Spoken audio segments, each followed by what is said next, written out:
It is now my great pleasure to introduce our keynote speaker this evening, Mr. Michael Dowling. If you would, please hold your questions until after he concludes his remarks, as we will have plenty of time for questions and answers. As you read Mr. Dowling's bio in our program, I'm sure you cannot help but marvel at his many accomplishments and achievements.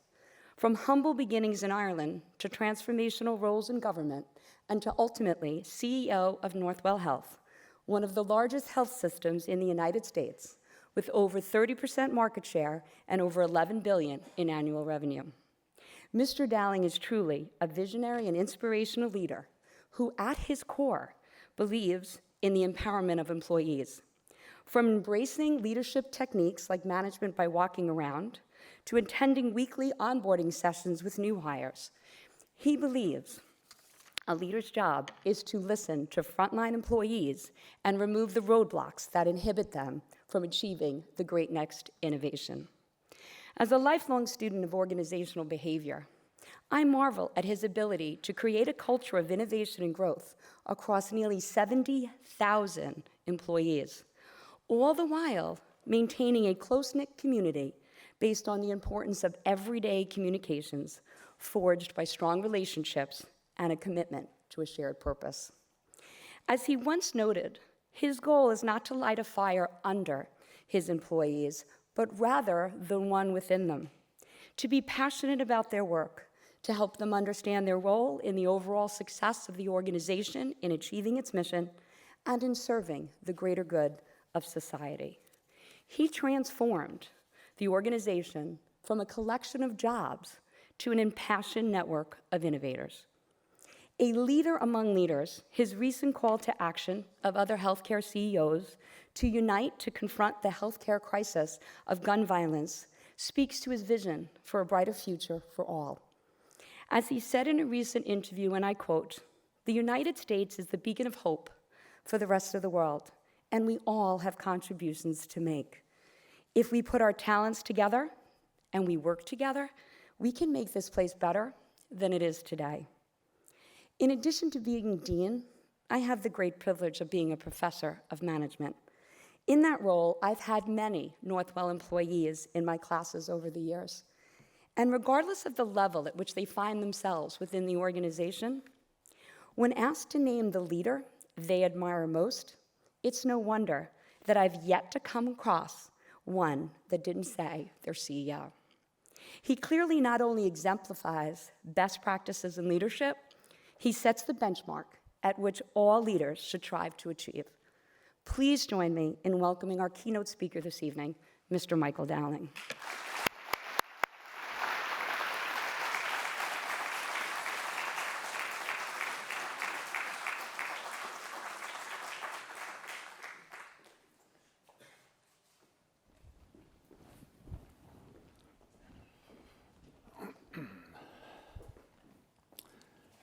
Thank you very, very much. Thanks for those very, very kind words. And it's great to be here, and I'm delighted that, to have been asked, and obviously to be asked by Hofstra University, which, as was just mentioned, where we do a lot of interesting work together, and I will reference that as we go through here. But let me just say something because to all of the audience at the very beginning, especially since most of you are about to launch your careers, and that is that there are no limits. Don't ever let your current circumstance limit what you think you can possibly do in the future. I will reference those points a little bit as I go through. But as was mentioned, I've had a pretty interesting career. And it's also important to remember, as many in the room here are, or were, or our parents were, I'm also an immigrant. Something that's very, very important for all of us to keep in mind these days, that we're all immigrants or descendants of immigrants. And quite frankly, I probably would never have been able to accomplish or have the positions that I've had if I had not come to the United States at a young age. Because this is a great place that provides the opportunity for people to grow and develop and excel, pursue any opportunity that they want to pursue. And I think that we should, in the day, like today, in these days, when there's an awful lot of negativity and a lot of half-truths being spouted about or spoken about, that we remember the importance of immigration and the importance of who we are as a country and what our history is. So as was mentioned, I've been in the academic world, I've been in government, I have been in the insurance business, the health insurance business, and I have been now for the last almost 25 years in the provider side of the business. So I've been very, very fortunate. So I have seen the business from healthcare business from all different angles. I didn't start out doing that. As I mentioned to some of the students at the beginning, my first job, I grew up milking cows in a small farm area. I ended up as a 16-year-old working in steel factories south of London, in part to support my family and to figure out how to get my way through school. I ended up then working in the docks in the west side of Manhattan, not too far from here, a couple of blocks on the west side on the Hudson River, on the docks, and did that for quite a number of years. And then ended up in construction in the city. And then ended up as a plumber, working for a company up in New Rochelle, putting in bathrooms and sinks. Went to Fordham University. Was very, very fortunate to meet people that encouraged me and gave me opportunities, including many people during my career that gave me opportunities even when I didn't even have a clue that I was able to do the job that they were giving me the opportunity for. Which is the other lesson, is that when somebody opens up a door for you, you walk through it. You take advantage of it. You don't sit around and saying, I don't think I can do this. I think this is too difficult. You grab it and you go for it. You give it your best shot. And when you give it your best shot, you find out that you're going to do it better than most other people that you thought might have done it better than you. And then I ended up after, when I was at Fordham University on faculty, I ended up being in government for 12 years with Governor Cuomo, and then ended up in the insurance business, as I said. And then was very fortunate to come to North Shore. At the very beginning, and I'll reference that in a minute. So what I was thinking of doing is taking a look at healthcare from the balcony view, like standing above the issue. Healthcare can get very, very complicated. All topics and all subjects can get very, very complicated. If you get into the detail in the base levels, it can get so complicated you get confused. If you stand back from it, it's like watching a hockey game or any sports game. If you're down near the field, and I played a lot of competitive sports, so I've been in that situation. If you're down near the field, you see certain plays going on, but it's very confusing. If you stand up high up and you're in a balcony looking down at the play, you can see the plays developing. You can see what's happening. You can see the play going on over here, but then you can know what people are thinking about or possibly moving on that side of the field. So if you take any subject matter and you stand back from it, not get confused by the excessive detail, you're able to understand it a little bit better. So what I'm going to do is basically stand back from healthcare a little bit and give you a sense of what I see some of the major issues in healthcare. I'm going to pick 10 of them. And I'm watching the clock, but I'm going to pick 10. The trouble with healthcare is that you could talk about this forever, right? And I have a tendency to want to do that, okay? So I'll try to curtail my desire to keep talking about this kind of stuff. But I will say one thing before I start going into the 10 issues. One is that I am very, very fortunate and have been very, very fortunate to be able to work in the field of healthcare, because I don't think that there is any better place to work where you spend each and every day and every moment thinking about that which you can do to make life better for somebody else. And that's what we do every day. People come into our facilities not doing well, not feeling well, worried, concerned. By the end of the day, many of them leave feeling better, cured, etc. Or if they don't leave that day, they leave days later. Some of them maybe a week later. But to be in a position of actually doing something each and every day, whatever the action you take is actually going to improve the lives of somebody else, is something unbelievable, important consideration when you're thinking about what you want to do with your career. So my first lesson is do that which you love doing. Because if you love doing what you're doing, it is never work. You've heard that phrase many, many times, but it isn't. You get up in the morning, you can't wait to go to the place where you actually have your occupation, because to them it's a mission, it's a focus, it's not work. So I've been very, very, very fortunate. So let me talk about 10 items in healthcare, and I'll reference some leadership lessons along the way. I then will talk at the end, I'll also come back to some issues on leadership. I'll try to intersperse them together. So let's go with the first big item in healthcare, which is pretty obvious to everybody, is that there is continuing consolidation in healthcare. No different, by the way, which people often forget, no different than what's happening in almost every industry sector, constant consolidation. In New York right now, there are 5 big health systems. We are the largest, by far. If you look across the country, there are 30 to 40 very, very large health systems, and many of those health systems are getting larger. We, Northwell, was the first health system to be created in New York. We began the merger issue in New York back in the early 90s. So the lesson there is to try to get out front and be the first in what you do. Just go do it. Observe what's happening elsewhere.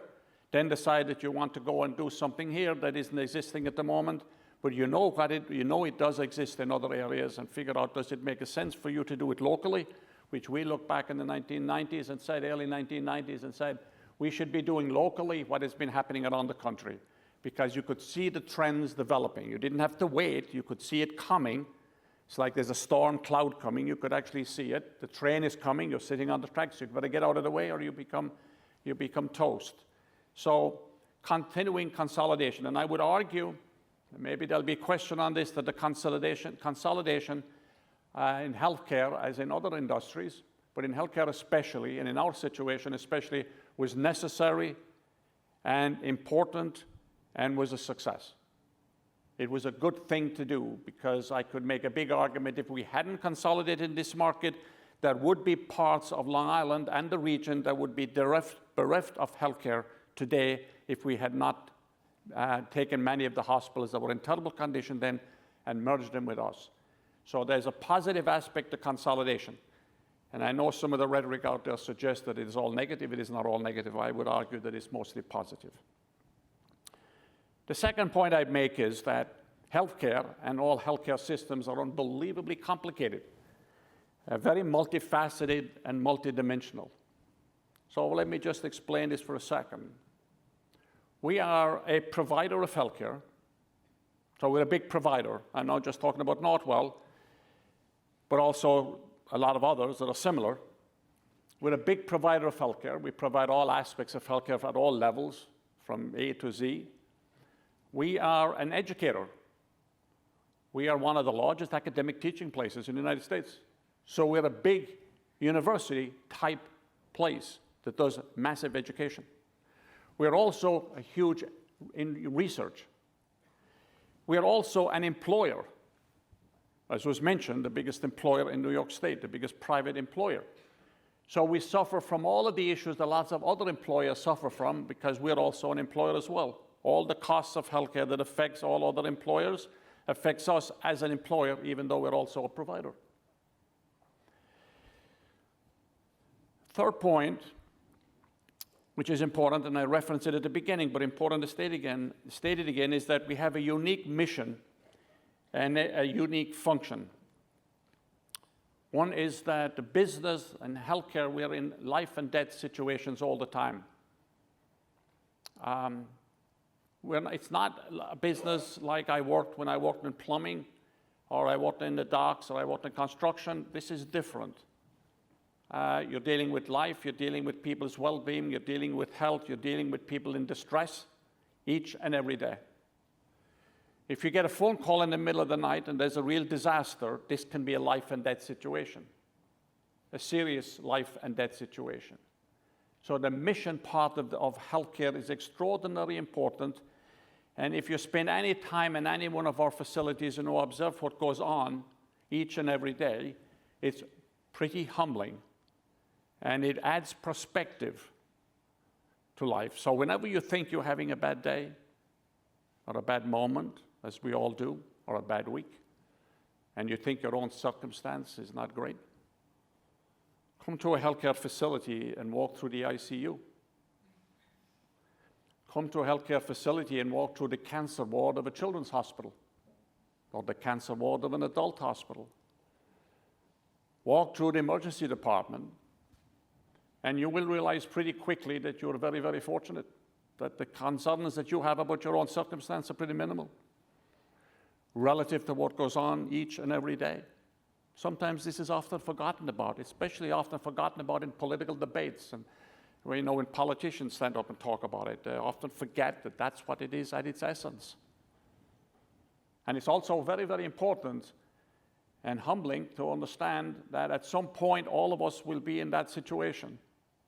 That at some point, and maybe we have a lot of young people in the room and it may not seem that that's ever possible, but at some point everybody will be on the other side of the equation when it comes to healthcare. So it's important to understand the business of healthcare and what that means. It's different than a lot of other businesses, and I would argue even more complex. The other thing to keep in mind is that we're in a business that takes care of everybody irrespective of circumstance. We are required by law, if you're running hospitals, to take care of all patients irrespective of whether they can pay for it or not. We do not turn people away. A lot of business students here, just think of many other businesses that basically say, I will provide you with a service as long as you can pay for it. We're in the business of providing services whether you can pay for it or not. That's a different circumstance. A fourth point, it's a very competitive business. Healthcare today is unbelievably competitive, and competition I like. I like competition. I think you're only real good if you have good competition. Because if you don't have competition, you get lazy. You get complacent. There's nothing to push you. There's nothing to drive you. It's like being an athlete. You become a very good athlete when you have the best competition that you're going up against next week, next month, next year, etc. You have to get fit, and you have to get ready, and you have to move quickly. And you can't sit around just thinking about something forever. You got to act. But competition today in the healthcare is, they have two kinds. You have traditional competition. So in the New York area, so we compete against Mount Sinai, Columbia Pres, Montefiore, to an extent up in the Bronx, NYU. I would call them traditional competitors. We know what they do, they know what we do. We observe them all the time. We know exactly what they're thinking about doing, they know what we're doing. But now you have other types of competition today. Many of you in this field would be very familiar with these, especially young people. Amazon is a competitor. Google is becoming a competitor. CVS is a competitor. Walgreens becoming a competitor. Every venture capital group out there wants to be involved in healthcare. And keep this in mind, while everybody out there complains about healthcare, everybody wants to be in it. This is an awful business, it costs too much money. Well, every Wall Street analyst, every Wall Street company wants to have a piece of healthcare somehow. There's a bit of an irony there someplace. The very same people who will go around telling you that the healthcare costs are way too high are the very same people who run our offices the following day wanting us to buy their services. Whether or not they're the services that we need or not is another issue. But they push to sell the goods and services that they want to sell, because for them it's income. When they're out publicly talking about it, it's a cost issue. And therefore, we've got to bring costs down, then reduce the types of goods and services that you present to us that you want us to buy. And if we don't buy it, therefore, we are left sitting around from the customer point of view where the customer says, why didn't you have that great thing that was advertised on television last week?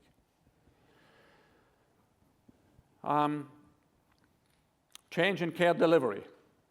Healthcare has changed dramatically. We started out at the beginning as a hospital system. Today, we're not just a hospital system at all. Not that long ago, about 80% of all of our revenue was hospital revenue. And when we started out, we were just merging hospitals. Today, only about 50% of our business is hospital revenue. The rest of it is non-hospital. It's outpatient, ambulatory, post-acute. So we've almost got 50% ambulatory, 50% inpatient. That trend is occurring across the United States. So when people argue that healthcare hasn't evolved and hasn't changed, nothing could be further from the truth. It's a very different business today. We have, by the way, 23 hospitals, but we have 755 ambulatory outpatient facilities, 755.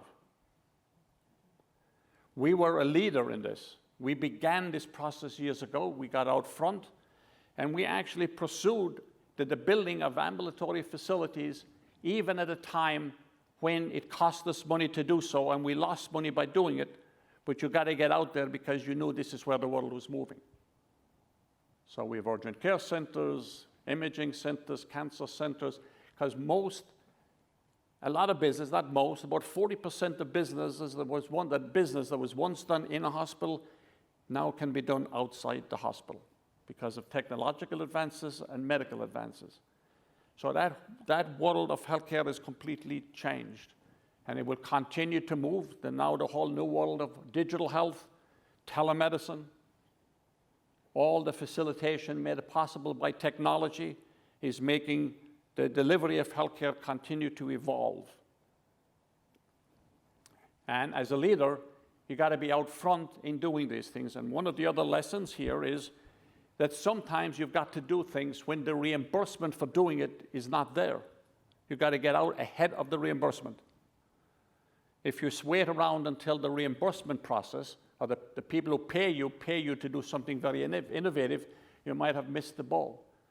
Because sometimes good policy is ahead of the financing. So you've got to get out ahead and not just wait for the financing to happen first, otherwise you will not be in the lead. A couple of other items. The relationship between the provider and the insurance companies. What people don't often understand, depending on which market you're in, and I don't think politicians understand this much, some providers are insurers, and some insurers are providers. It's a hybrid world. Most of the big providers across the country, like Kaiser Permanente or Intermountain, many of you may have heard of those big systems, are also insurance companies. There are providers like us that are not insurance companies. We had an insurance company, and we had to get out of the business because of some government regulations that made no sense. But where you have a provider that is not an insurance company and has to work with insurance companies, you have this constant competition between insurance companies and providers. On an ongoing daily basis, these are conflicts that continually work. We collaborate on some things, we compete on other things. Sometimes we get paid for services we deliver, sometimes we don't get paid. About 27% of what we do each and every day, we don't get paid for right away. The insurance companies hold back payment. They have a different business model. Now, some of it might be legitimate, but not 27% of it is not legitimate. So we argue back and forth. And increasingly over time, I believe that there will have to be a better relationship between insurance companies and providers, and I'll come back to that point a little bit later. But that's an interesting dynamic in healthcare between providers and insurers. And it takes a lot more discussion than what I'm providing here, but it is a complicated part of the business of delivering healthcare these days. And then you get to the role of government.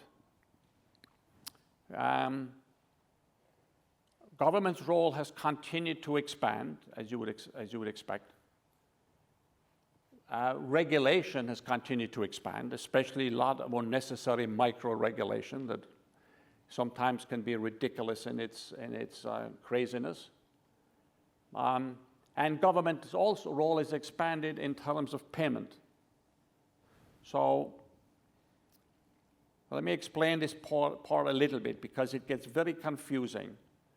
And if you listen to the politicians in the debates talking about this issue, and if you don't understand the inner workings, it becomes, you know, I look at some of these debates and I look at it and say, this is pretty pathetic what they're talking about because they don't understand the business.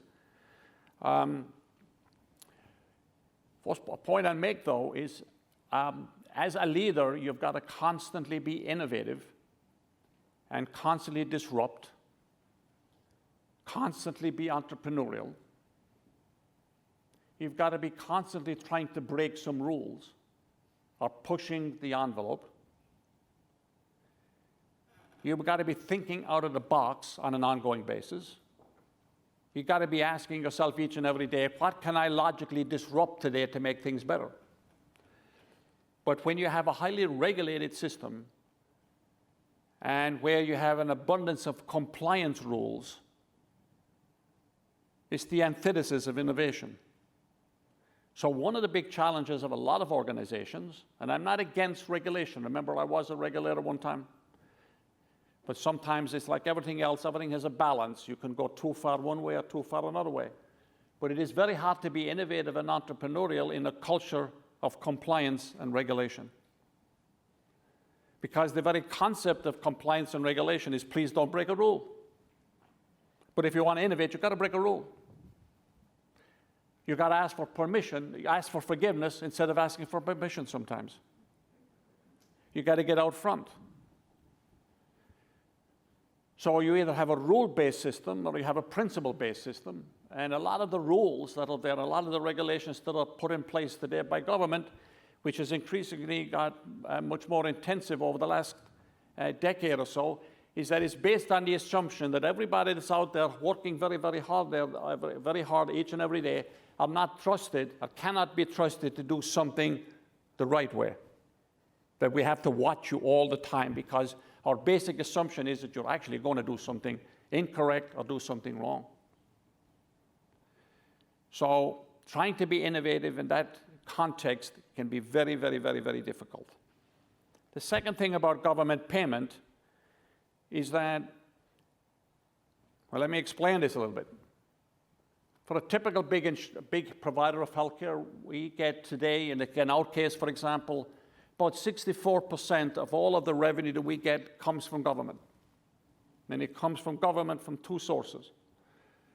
Medicaid, and that part of the revenue source is going to continue to expand because Medicaid will continue to expand, irrespective of what happens reform-wise in Washington or in the states.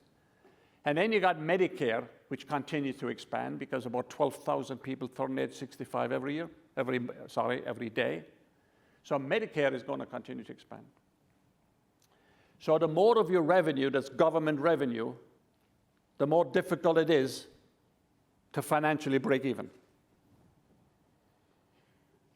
So if you're all government and all of your revenue comes from government, you are broke. You have no money for expansion, no money for upkeep, no money for development of new programs, no money for infrastructure improvement.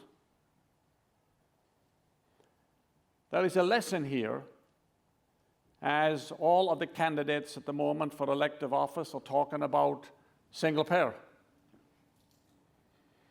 I am not a fan of single payer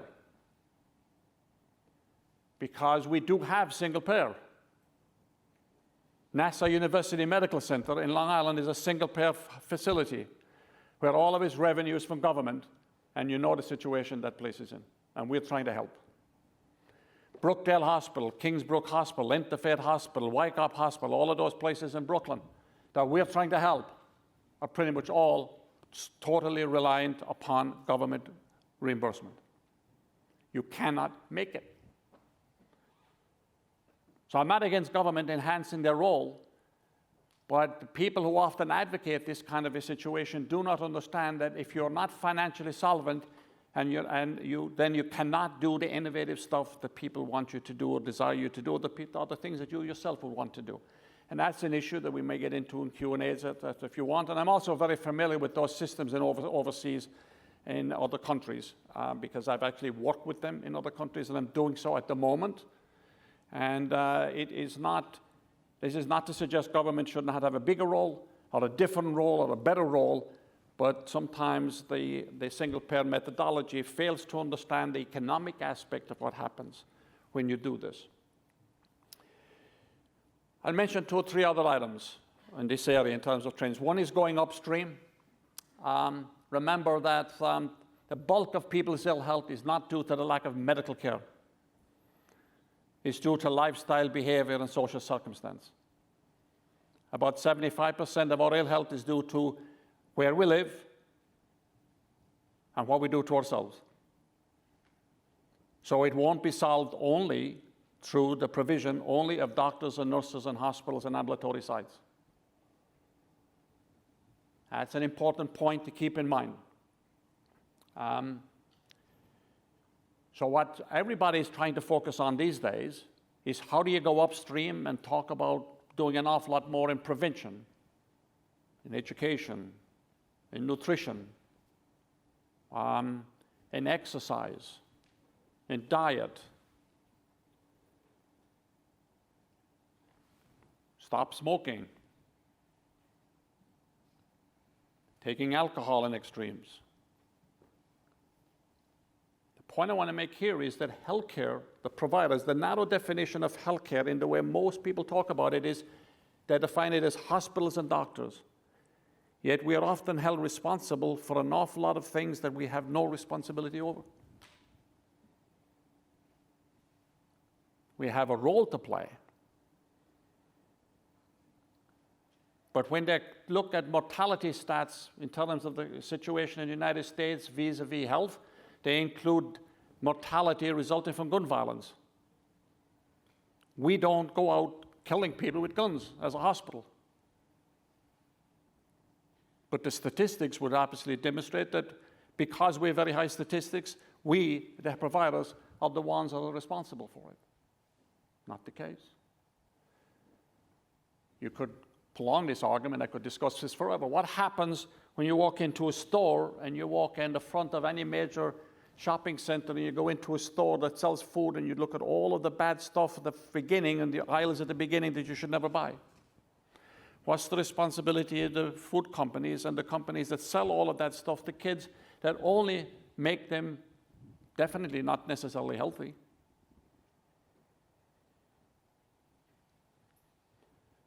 But every organization I know in the provider side of the business these days, and others, are figuring out how do you go upstream? How do we promote individual health? Because remember, this gets back to the issue of what is health? Health is more than the delivery of medical care. Medical care is a component of health. It's not the totality. It's not equal to. Health is larger. Medical care is a subset. So if you really want to improve health, you would do an awful lot more, and you'd have to do an awful lot more than just the narrow definition that we've often labeled it as healthcare is equivalent to medical care delivery and providers. Not so. And last point, 2 last points. One is, which obviously everybody here is well aware, and that's the whole digital world and consumerism. Consumerism is changing the nature of healthcare, as is the combination with technology, which forces organizations, obviously, to be extraordinarily consumer-oriented. When I talk to my employees at the organization, I talk about customers, that we're in the customer service business. And one of the things that we have to be doing is providing access to care, maximizing the use of technology and digital health in the future. You will be going to the doctor using your phone. We do that today. In the future, you will go to the first visit to your doc through the phone, not to a physical facility like an office. Subsequent visits may be going to an office, not the initial visits. We'll be monitoring you from a distance, as we can do today, but imagine what we'll be able to do 10 years from now. The whole digital world, we're in the midst of trying to figure out how do we get ahead of, how do we plan for it, artificial intelligence, machine learning, 5G, whatever you want to call it, all of those technologies are the things that we are working on today in a major way.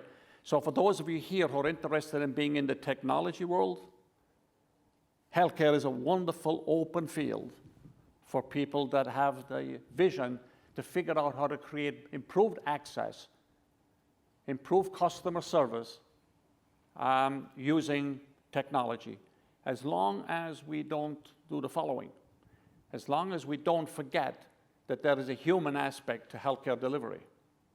That if you do technology alone and you avoid, you don't understand that it's all about person-to-person contact as well, you're making a big, big mistake. It's the combination of the technology plus the human aspect that makes the big, big difference. And the last point I'll make on this is that there's many issues in healthcare, and I'm not going to spend time discussing them here. We've got issues, you hear them being discussed all the time.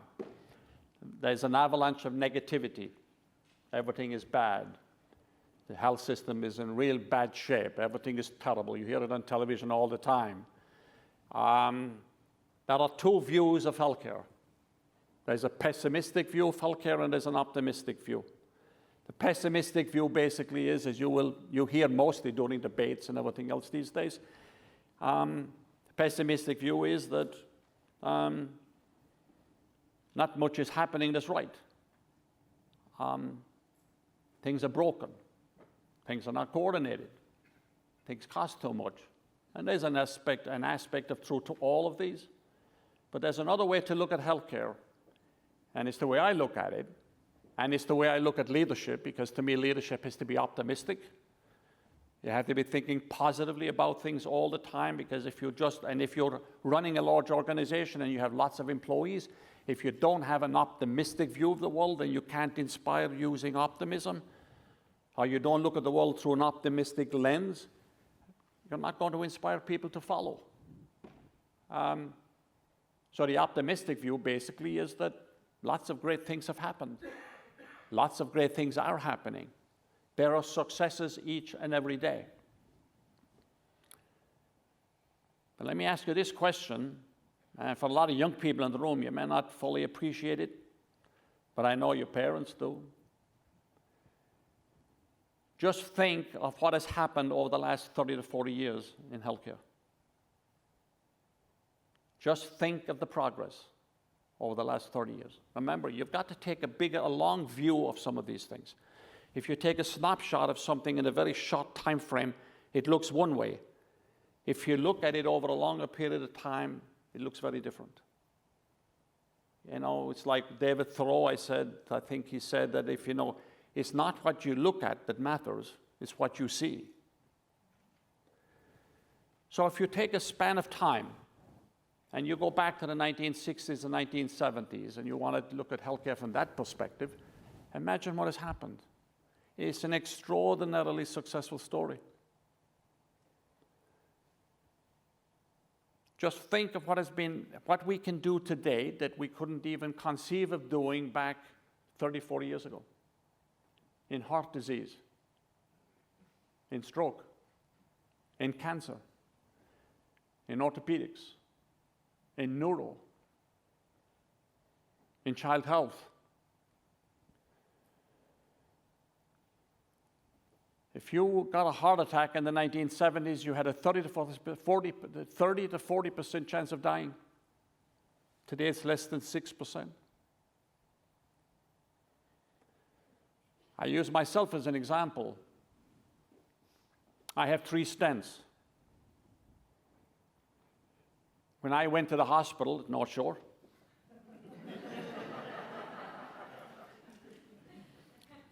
I had 23 options, but I went to North Shore.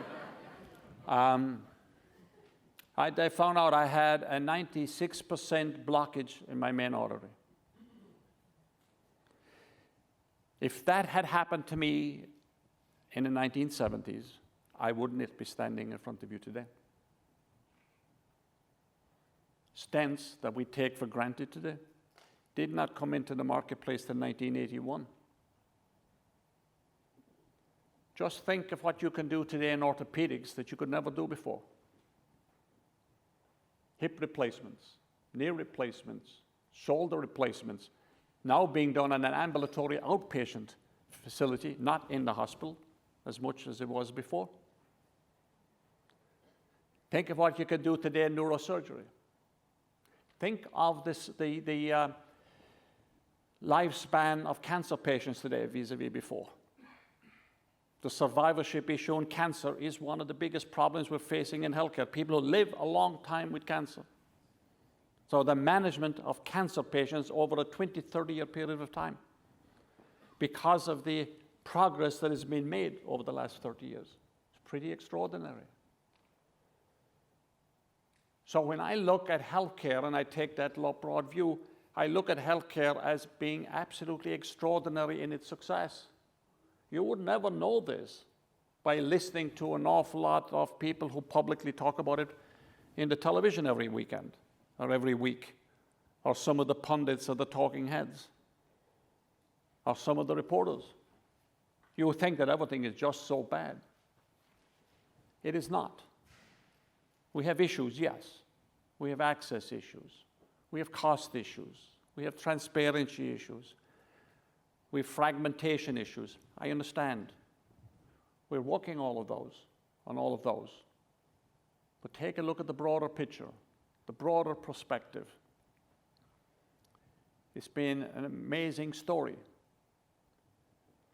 If you were born around the year 1910, your life expectancy on average was about 47 years. Today, young people in the room, you will live 35 to 40 years longer than people expected to live that were born around 1900.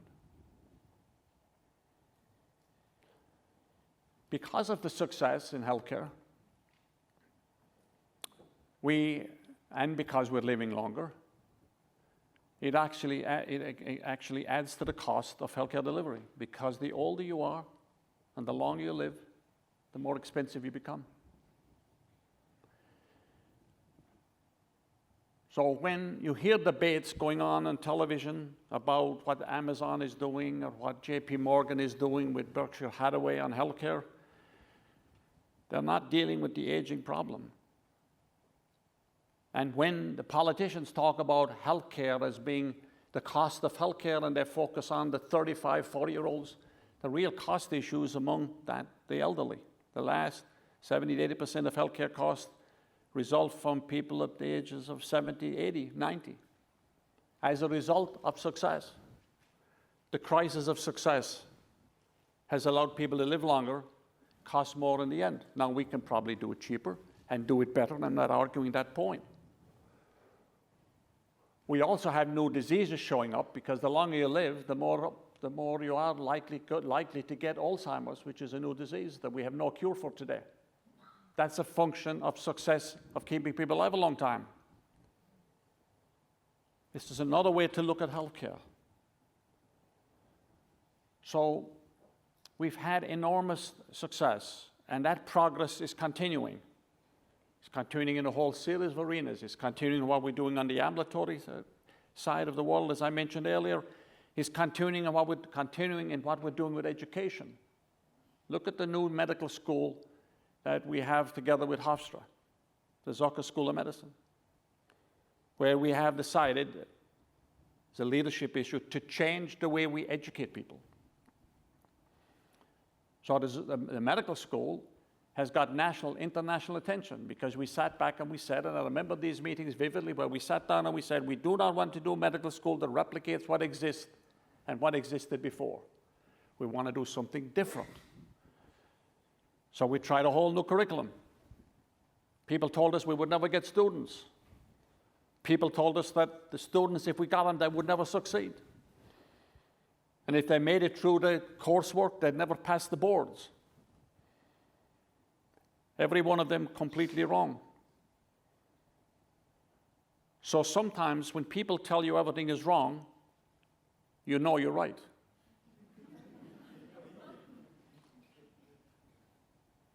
And since these are business students, let me just mention something that I like to talk about. Be very wary of business plans.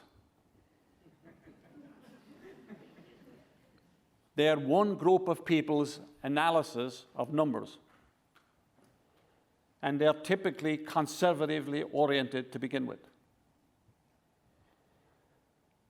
So some good ideas get killed because some people have a business plan telling you it will never happen or they can't succeed.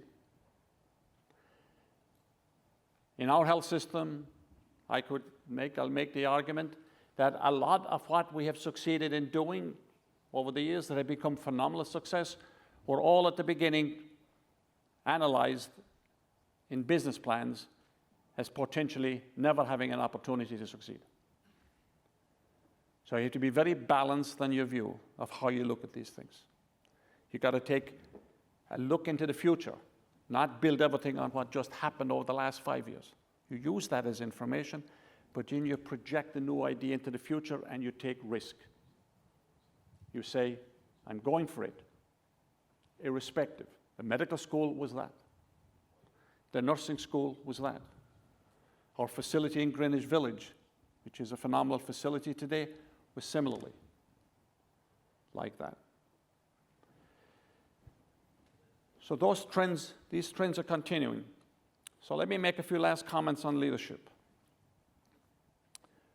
One is, as leaders, and if I look out at the audience here, imagine what the potential people have to make a change in the world over the next 30 to 40 years. So if you're graduating today with an MBA, you should ask yourself the question, what difference am I going to make? What am I going to do that's distinctive? What am I going to do that's going to disrupt? Because it's always better to disrupt yourself before somebody else disrupts you. If you run an organization, you better disrupt yourself first, because otherwise somebody will come and disrupt you. Just think of the taxi industry in Manhattan, in New York, before Uber. Uber came in, everybody said, oh, don't worry about them. Look at it today. If you own a medallion, look at the situation that many of them are in today. So you disrupt yourself before others disrupt you. But the main ingredient of leadership, in my view, is having an optimistic attitude, having a positive view, having a can-do view, basically saying, this will happen. We can make it work. Nothing is ever perfect to begin with. You start and you improve it over time.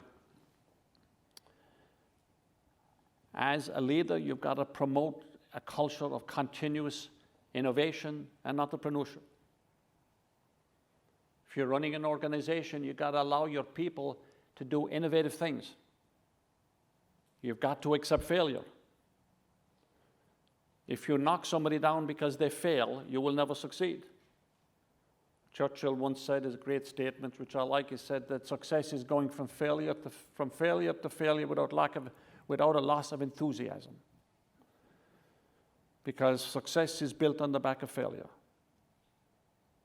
And you've got to take risk. You've got to build capabilities in your organization. Because the future, and this is in our organization these days, the thing that we are most focused on, that I am most focused on, is how you build succession for the world of 20 years from now. What kind of people do we need? What skills should they have? Who should succeed everybody that's currently in a leadership position? The workforce is changing. The nature of work is changing. People work from home more and more.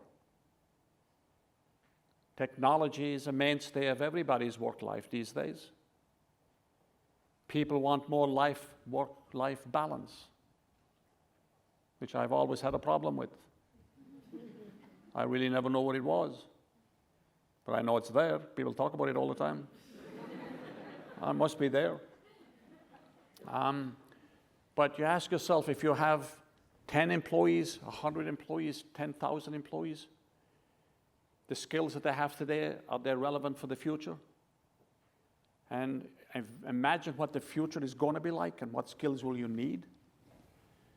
And the pace of change is happening at such a fast pace all the time now that if you're constantly not rejuvenating yourself on an ongoing basis, you're going to be left sitting on the train tracks when the train is gone. You've got to inspire as a leader. You've got to get people to want to do things, not just because you tell them to do it, but because they believe in on the message that you're sending. And leaders have followers. And I would say one of the things I tell employees, as was mentioned in the introduction, I meet all new employees that are hired in the organization every Monday morning. I have been doing it every Monday morning for 18 years. We hire between 175 and 200 people a week. So I meet all new employees. Reason is, first of all, you want to know the types of people you're hiring. Secondly, you want to make sure that they understand the mission and the focus of the organization. It's important for them to know who the leadership of the organization is. But when you're sitting in the room, you're always thinking, and I'm sitting there each Monday morning, I'm thinking of, are we making sure that we're hiring the right people for a decade from now? People that can work together, despite all the technology. People that can work together. People that are passionate about what they do.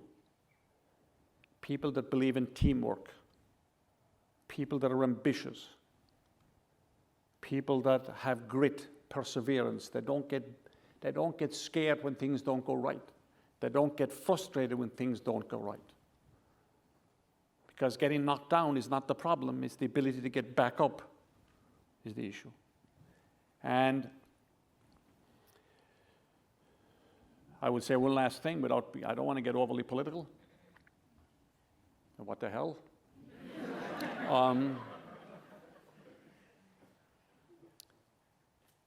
If you observe some of our current national leadership, or the people in positions of power, and you want to be a good leader,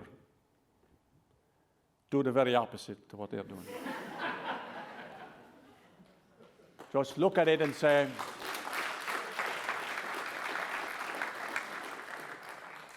when you listen to one of those things, sit back and say, that I am not doing. Now you know you're on the right track. And I know it was mentioned earlier that great phrase by John Quincy Adams, who basically said, if your actions inspire others to dream more, learn more, do more, and become more, you're a leader. So let me stop at this point. I probably talked longer than I should have.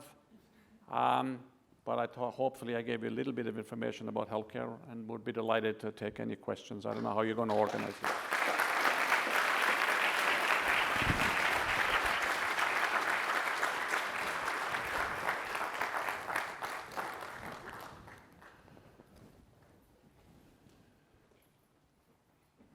If there are questions, I'd be delighted to take them. If not, maybe we solved all problems.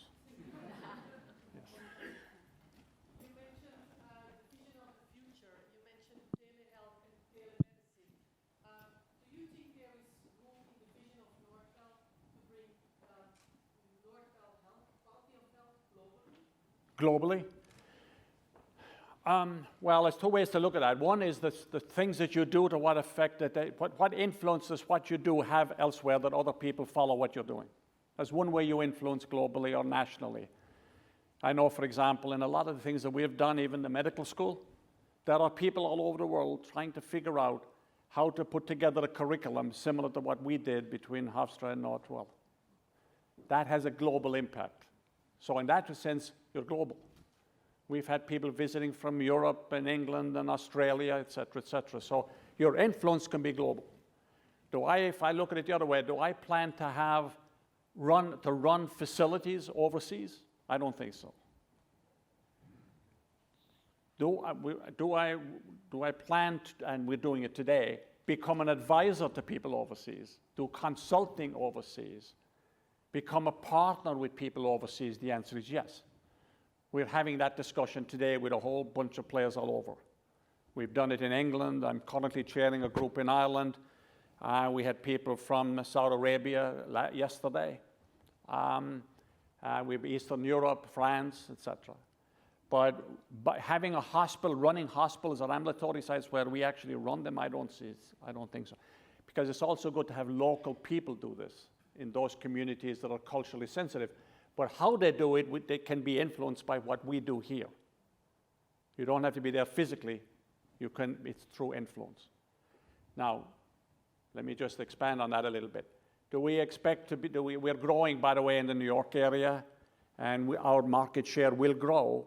Upstate New York, probably into New Jersey, more into Connecticut. We're in Connecticut today.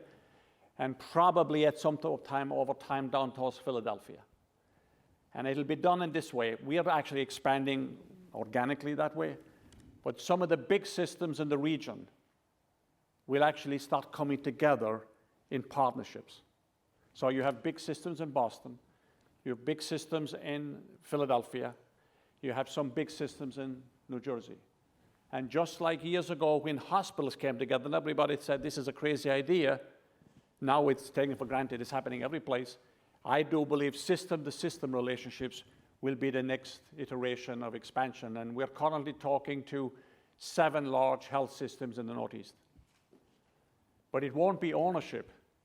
It'll be like barbell approach, 2 big systems where we do joint things together. And if there's a system in Connecticut and a system here, us here and somebody else there, how we can actually build programs in between where we have joint ventures and we share information and we do it that way. The world is getting very small. It's different than it was even 25 years ago. So, but on the global sense, I think is more through influence. That's the way I would like to be able to do it.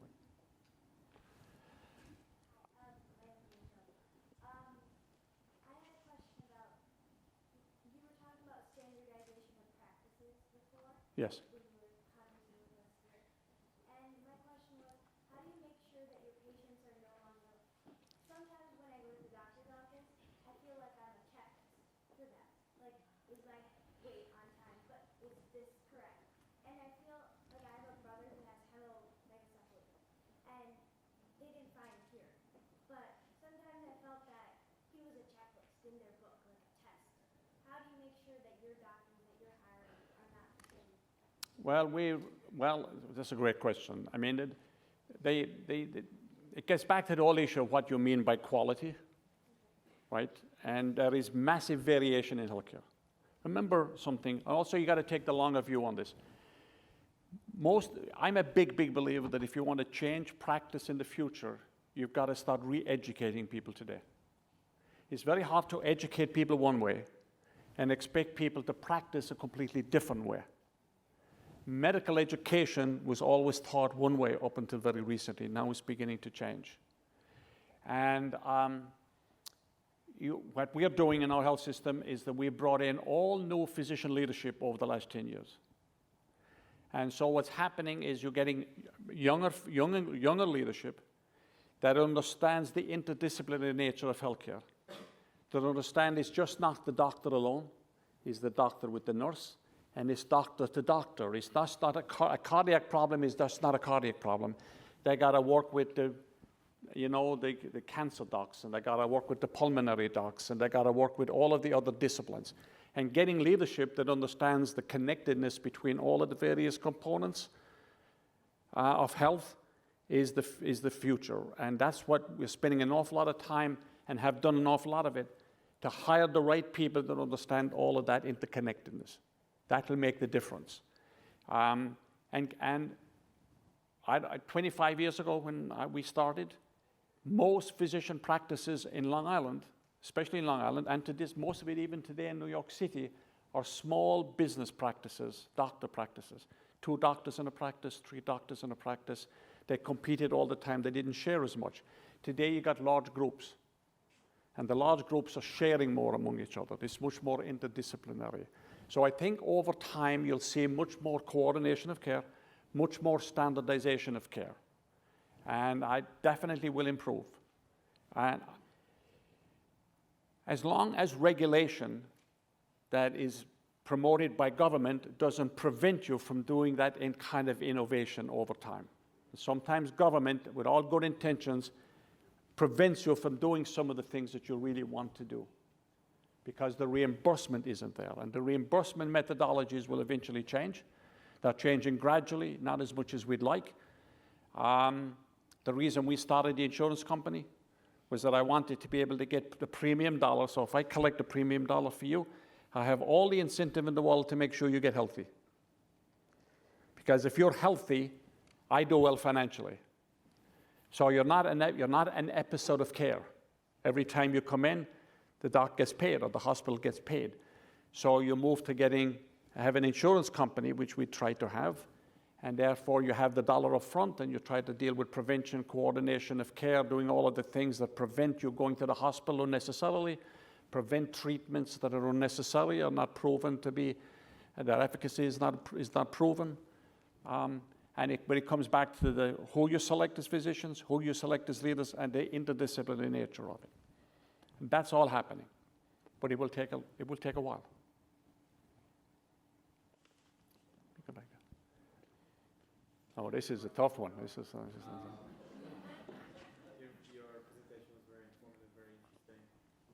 And I know you mentioned that technological advancement is really important for He's kind of like immediately going for it. so healthcare industry. It really advances technological development, but you also mentioned that the human capital is Yes. crucial for the industry. So I was wondering if you think that over time structural unemployment could happen in the industry due to huge technological development, and many jobs could be replaced. For example, surgeons, anesthesiologists. What's your Well, this goes way beyond healthcare. And in fact, I had a discussion with somebody today, and I mean, this is a conundrum long term. When more and more, and it's a little bit separate from when I talked about the human aspect of healthcare, which I'll come back to, that more and more people's jobs are going to be done in the future by technology. So then the question arises, what happens to the people? And I was watching a program on television recently. It was a 60 Minutes program when there was one of the top technology leaders in China, runs one of the largest companies, who basically predicted on the television that in 20 years' time, almost 30% of all jobs will be replaced by technology. Now let's assume he's off by 50, 70%. What happens when a lot of the jobs that are currently being done are being replaced by technology? You have to find, I don't have a great answer, other than to say that no jobs will be created because of technology, but that requires that the educational system is to completely change. We have to completely redo, in my view, all education to prepare for the future and not continue to regurgitate all of the stuff that we've been doing in educational programs. And I'm not just talking universities, I'm going right down to high school, elementary, and be preparing people for the world of that world of the future. The only other alternative, which some people suggest, is that government will have to provide a guaranteed income for people that have no other ways to make money other than through employment if the employment disappears. The problem with that is who's going to pay? How much do you tax people to pay for that, especially if you do it on very, very large scale? It's very, very scary. So the new technology will create new jobs, but on the other hand, there's an awful lot of people that if they don't have the educational background, that in the short run, there'll be a lot of dislocation, a lot of unemployment. And if it happens as fast as some people suggest, it's a pretty dangerous scenario. On the human aspect, going back to my question, when a person is ill or a person needs help, then at the end of the day, despite all the technological advancements we have, you will need somebody to sit down and talk to that person, to touch that person. If you're sick in a hospital bed, you want the doctor to sit down next to you, or the nurse, put their hand on yours and tell you it's going to get better. That can never be replaced with technology. If that happens, we have lost something unbelievably important, and it will not be good. I mean, I've been in the hospital numerous times. I've had numerous surgeries because I played sports. I've had multiple surgeries. And when you're there yourself, you're on the other side, I mean, the view is very, very different. And you want that human touch. So we got to maximize the use of technology and maximize the human touch. One is not a complete substitute for the other. That's what's unbelievably important. And that's what we are constantly trying to instill in our organization, and then other organizations are doing the same thing. So you've had a lot of success and helped grow Northwell a lot. What sort of mindset do you personally think someone has to be in order to make decisions and develop new things that drive innovation and advance the industry? Get up every morning wanting to do something different than you did the day before, and allowing your staff the freedom to innovate. Like, you don't manage, you lead. There's a difference. I'm looking for, when I look for leaders, not just managers. Manager is somebody that says step 1, step 2, step 3, make sure everything budget is on time. You need people like that. But mainly you also want people that actually are looking at, leadership is about managing the present. Somebody once said this, I forget who it was. Leadership is managing the present, selectively forgetting the past, and creating the future. So you want people that are always asking the question, this can be better tomorrow, we can do this better tomorrow. We can do this better next year. And allow ideas to percolate up so you don't shut people off. Sometimes the biggest problem in organizations, in my view, is middle management.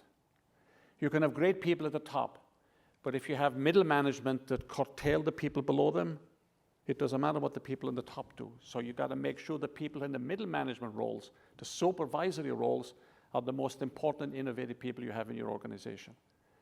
So that as people will come up with ideas, and you got to be willing to allow that to occur. We in our organization, we run Shark Tanks, we run Innovation Awards. We run dozens of system programs every year to promote innovation. And you got to give a voice to the people down below. And as a leader, be willing to accept the fact that you're going to fail. And failure is a learning experience. When something fails, you have never failed. You've learned something for the next time. It's another way to look at it. Yeah. Hi, my name is Subir Senegal. I'm an undergrad finance major at Hofstra. You mentioned education and making improvements from high school upwards for real change in the healthcare industry. Building off of that framework, I know now in medical school, robotic surgery classes are becoming a larger and larger part of the curriculum, thus having implementation of robotic surgeries in hospitals. After doing some research in the market, especially with some of the leaders like ISRG and other robotic surgery providers, I was curious to see your thoughts on where you see that specific part of the industry going and what it means for the bottom line for a hospital like that. Well, we are a system where we are one of the top robotic surgery places in the United States. We have been designated as such. So technology is, robotics is just another form of technology. It's just new ways of doing things, and that will continue to expand. On the bottom line, for the financial situation of a hospital, it depends on how you get paid. Some of it you do, let me give you another example on the other side. Digital health, telemedicine. We're doing a lot of telemedicine today we don't get paid for, because the reimbursement system hasn't caught up with the new methods. So we're doing it, but we don't get fully reimbursed, or we get no reimbursement. We're doing it anyway. Why? Because that's the way the future is going to be. And you got to get out ahead, and you're going to take some losses along the way. Eventually, the payment will catch up to the delivery change. Whether the payment will be at a full amount that you should be getting, and that is a whole other story. I mean, you debate these things all the time. We have to negotiate for all the payments that we get, except for that which we get from Medicare and Medicaid, especially Medicaid. So if I don't look upon it, typically, I have people that will argue with me inside the organization, which is good, but if there is a new idea that made things better, that improves the outcome for people, my typical reaction all the time is says, go do it.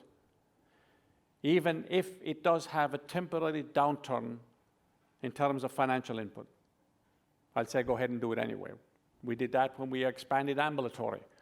We lost on one hospital one year, on ambulatory, we lost $30 million because we expanded the ambulatory. But we knew that's where the world was going. So you just take that risk and you go and do it, and you try to make it up someplace else. And a lot of the stuff you do in healthcare, you may never get paid for, and you may never get paid enough for doing it. And it's not in the technology area. It's what we do in behavioral health and mental health and substance abuse. Where we do an awful lot of services there, and we do an awful lot of innovative things, and we may never get paid. Healthcare organizations, putting it simply, you've got to do well. If you're running a large organization like ours, or even much smaller, you have to do well in cancer. You have to have good volume and do well in cancer, cardiac, musculoskeletal, and neuro. Those are the things that have the highest reimbursement, right, in general, that helps to fund that, all the rest of it, which you get paid sometimes nothing, very little, or you lose. So what do you lose on? Deliveries, emergency departments, behavioral health, psych hospitals. A lot of health systems don't run psych hospitals anymore. A lot of health systems don't have psych programs.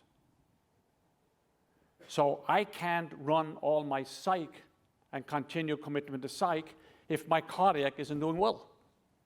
So I got to make sure my cardiac volume is good. I have good market share, good results, have the more efficient care I possibly can, because that pays well today. It may not be in the future, but it pays well today. Behavioral health is mostly Medicaid. You're losing money. So you're faced with the issue of, what do I give up behavioral health, and therefore I show a margin. I can make a very good margin in the health system. We make a margin. We make a 1% to 2% margin.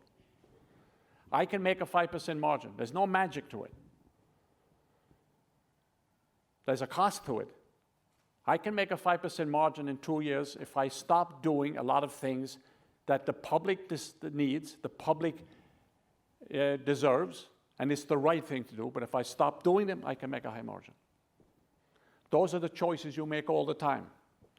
So we've made the choice to provide services to everybody, irrespective of circumstance, to expand things like behavioral health, to expand programs for the veterans, et cetera, and make a relatively small margin, so enough that I can continue to grow and expand and have enough cash flow.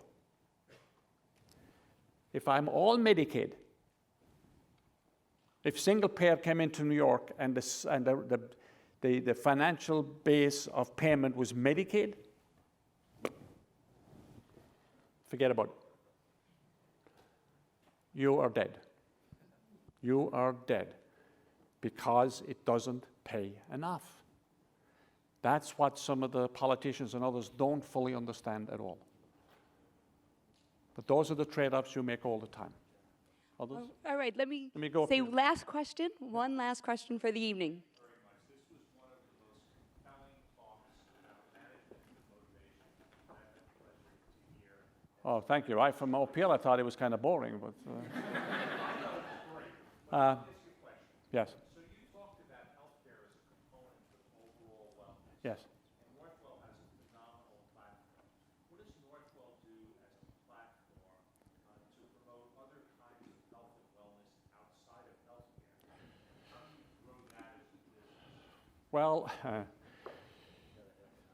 now, yeah, you have a half an hour.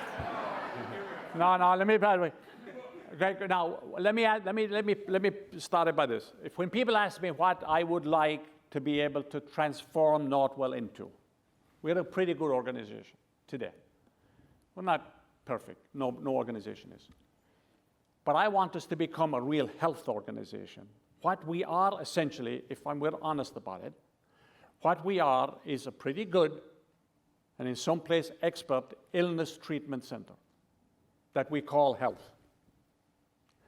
But illness treatment is only a component. So what I want to be able to do over the next number of years is to become a real health system which deals with wellness, prevention, education, etc.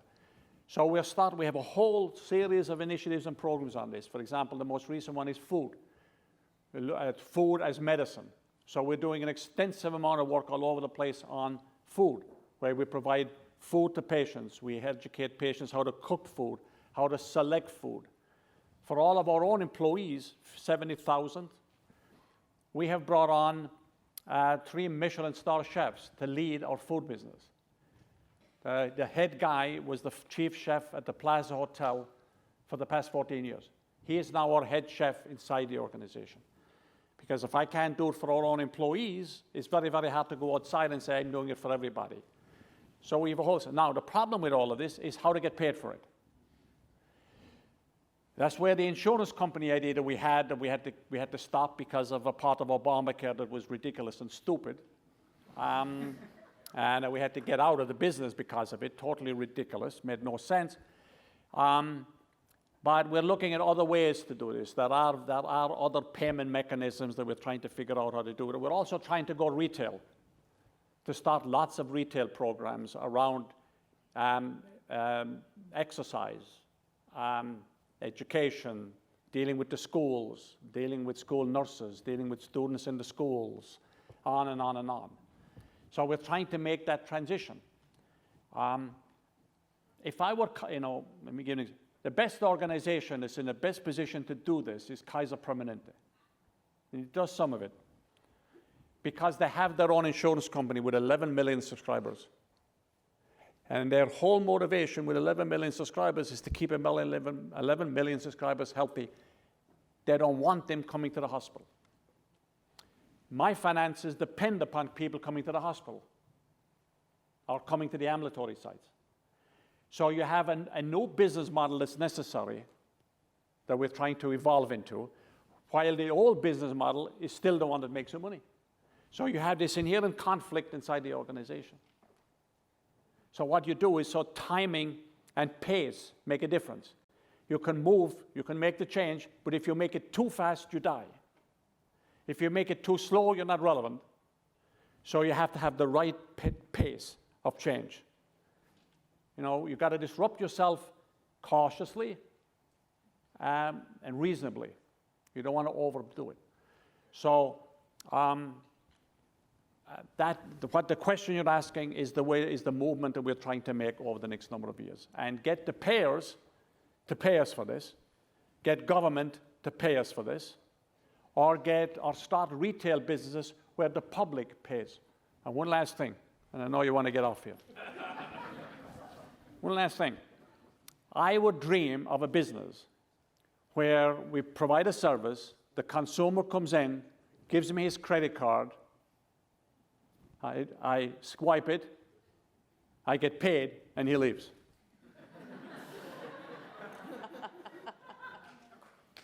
And businesses, guess what happens to us? And I don't think people understand this.